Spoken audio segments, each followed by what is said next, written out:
I got my first professional job making miniatures in Los Angeles working for Landmark Entertainment, which was at the time especially a theme park design company. And our job was to make fully detailed working art director's models so that the client could see what they were going to be getting. The art director could make changes on the model if they saw fit. So that was where I got my start. I did know that I was going to be applying at ILM eventually when it came time, and so I did.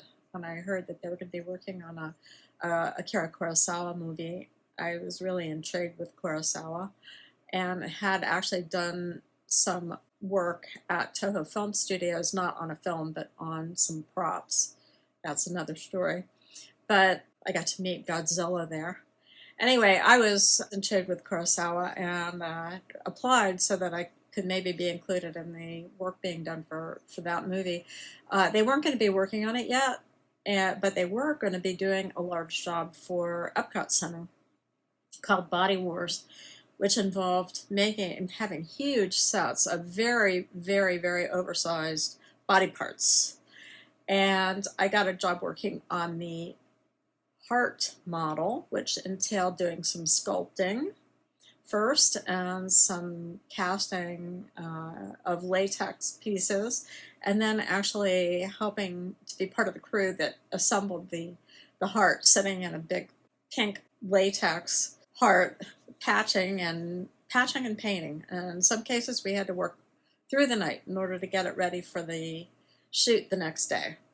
So that was how I got my start at ILM. My next film after Body Wars was Indiana Jones and the Last Crusade. I worked for Stéphane Dupuis, helping out with making the pieces for the shots of Donovan's demise, and that was pretty exciting. And then I worked on Ghostbusters 2 after that. Then Hunt for Red October. And it kind of went on from there. Hunt for Red October, I began to get somewhat of a reputation for doing hard surface models, and then I started working on Star Trek and so on and so forth. So it kind of launched my career there. One of my favorite movies that I worked on was Rocketeer. And my first job that I can remember on that was to refurbish the autogyro model that we had either borrowed or bought or rented, and refurbish it so that the graphics and the paint matched what we needed for our show. There was a little issue of compatibility of paints on that show because you all may know or not know that the paint requirements over the years, because of environmental needs, has changed drastically, and sometimes we come up against some interesting problems when we try to apply newer paints over older paints. And in this case, it was one of those cases where I had to finesse paint on just to get it through the shooting process. Sometimes when we have issues like that, we even use things like Post-its as masking material because the tack is low enough so that it doesn't rip paint up, but the edge is sharp enough so that we get a good line. Anyway, that was one of those cases, was painting the autogyro for Rocketeer.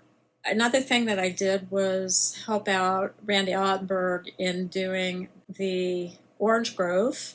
That was a miniature set for the crash scene. We had a huge, it's very large panel that was set side up so you would face it. We were installing orange trees, miniature orange trees on this panel. And then also I worked on the Hollywood sign dressing.